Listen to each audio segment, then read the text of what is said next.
Halo semuanya. Pernah kepikiran nggak? Mau bisnis sekecil apapun atau sebesar apapun, pasti ada satu tantangan yang sama. Bahan baku. Nah, cara kita mengelolanya itu bisa jadi penentu antara untung dan rugi loh. Hari ini kita bakal bongkar rahasia di balik manajemen inventaris. Oke, kita langsung aja ya. Inti dari manajemen inventaris itu sebenarnya apa yang saya suka sebut sebagai masalah Goldilocks. Tahu kan cerita itu? Di mana semuanya nggak boleh terlalu banyak, nggak boleh terlalu sedikit, tapi harus pas. Ini dia pertanyaan intinya. Coba deh bayangin kita punya toko roti. Kalau kita beli tepung kebanyakan, wah, duit kita mati di gudang. Belum tentu kepake. Tapi kalau kedikitan, gawat. Pelanggan datang mau beli roti, kita malah nggak bisa bikin. Jadi harus gimana dong? Nah, yang menarik dari sini itu ternyata dua-duanya sama-sama bahaya.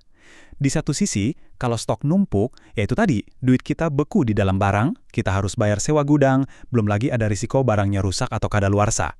Tapi di sisi lain, kalau sampai kehabisan stok, waduh, itu bisa lebih parah. Kita bukan cuma kehilangan penjualan hari itu loh, bisa-bisa pelanggan kita kabur selamanya. Jadi, gimana caranya kita nemuin titik tengah yang pas itu? Semuanya berawal dari hal paling dasar, organisasi yang baik. Simpelnya gini, kita nggak bisa ngatur sesuatu yang nggak kita ukur. Jadi, intinya gini, harus ada sistem. Mau itu soal fisik, ya, mastiin barangnya aman dan rapi, atau soal digital, catatannya harus akurat. Di sini bahkan disebutin kartu BIN. Ini cara jadul tapi super efektif loh. Tiap barang masuk keluar dicatat di kartu itu. Nah, dari sinilah data-data penting itu muncul buat kita ambil keputusan pinter nantinya. Oke, kalau udah rapi, kita bisa naik level nih. Percaya atau enggak, ternyata ada loh rumus matematikanya buat mencahin masalah Goldilocks ini, khususnya bagian pemesanan. Penasaran kan gimana kerjanya? Yuk, kita lihat. Nah, ini nih inti dilemanya. Ada dua biaya yang saling tarik-menarik. Di satu sisi ada biaya penyimpanan. Ini ongkos buat nyimpen barang ya kan? Makin banyak kita nyetok, makin gede biayanya. Di sisi satunya lagi, ada biaya pemesanan. Ini ongkos administrasi tiap kali kita order. Justru kalau kita ordernya sering tapi dikit-dikit, biaya ini yang bengkak. Pusing kan? Terus gimana cara nyeimbanginnya? Jawabannya ada di kuantitas pesanan ekonomis atau EOQ. Anggap aja ini angka ajaib kita.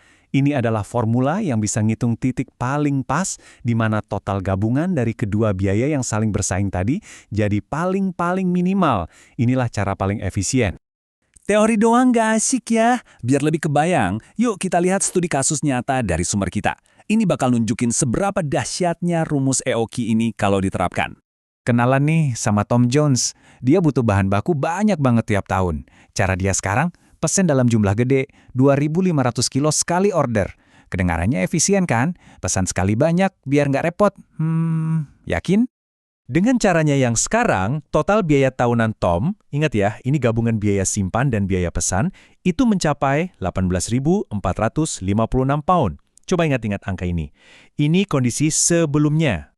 Nah, sekarang kita masukin angka-angka si Tom tadi ke rumus EOQ, dan hasilnya, wow, ternyata jumlah pesanan yang paling efisien itu bukan 2.500, tapi cuma 1.200 kilo.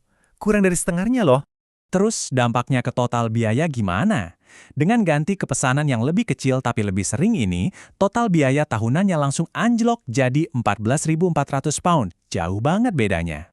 Dan ini di hasilnya. Cuma dengan ngubah ukuran pesanan pakai matematika sederhana, Tom bisa hemat lebih dari 4.000 pound sterling. Tiap tahun, dia nggak ganti produk, nggak ganti supplier, cuma ganti cara pesan. Inilah kekuatan optimisasi. Grafik ini nunjukin persis apa yang terjadi. Garis biaya penyimpanan itu naik, sementara garis biaya pemesanan turun. Nah, titik terendah dari kurva total biaya, yang bentuknya kayak huruf U itu, itulah EOQ. Titik paling manis di mana total biaya kita paling rendah. Tujuannya ya ini, nemuin keseimbangan sempurna untuk efisiensi maksimal. Oke, jadi kita udah tahu nih berapa banyak yang harus dipesan. Tapi, ada masalah lagi. Kalau barangnya udah di gudang, gimana kita nentuin harganya pas dipakai? Nah, ini kita masuk ke dilema berikutnya. Penetapan harga. Ini sering terjadi kan? Minggu lalu kita beli tepung harganya katakanlah 12 pound. Minggu ini naik jadi 12,50 pound. Pas kita mau pakai tepung buat bikin kue, harga mana kita catat di pembukuan? Pilihan kita ini nanti ngaruh langsung loh ke laporan laba rugi kita.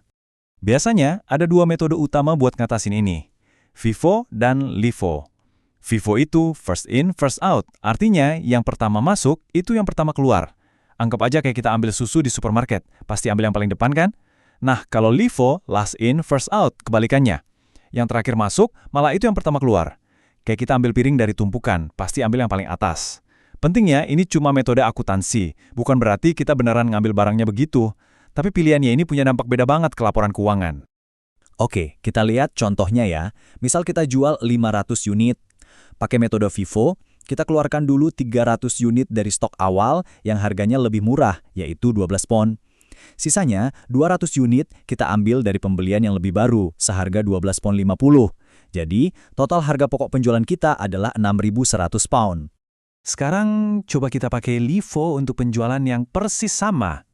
Nah, di sini kita keluarkan dulu 400 unit dari pembelian terakhir yang lebih mahal, yaitu 12,50 euro.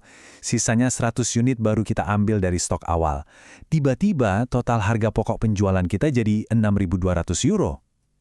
Lihat kan, transaksinya sama persis, tapi laba yang kita laporin jadi beda. Cuma gara-gara beda metode akuntansi. Wah, udah banyak banget ya yang kita bahas. Jadi, apa nih poin-poin penting yang harus kita bawa pulang dari sini? Yuk, kita rangkum bareng-bareng. Intinya sih, semua ini soal keseimbangan. Pertama, nemuin jumlah pesanan yang pas pakai IOQ biar biaya kita minimal. Terus, kita juga harus pinter milih metode akuntansi, kayak FIFO atau LIFO, karena itu bakal nentuin gimana laporan keuangan kita terlihat. Tiap keputusan ada akibatnya. Nah, ini yang bikin kita mikir.